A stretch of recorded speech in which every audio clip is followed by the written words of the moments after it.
দাবি মানতে হবে, আমাদের দাবি ন্যায্য দাবি, এই দাবি মানতে হবে।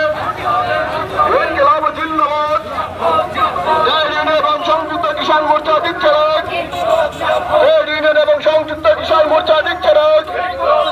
11 দফা দাবিতে মাননীয় বিডিও নিকট আজকের গণডেপুটেশন শামিল হন।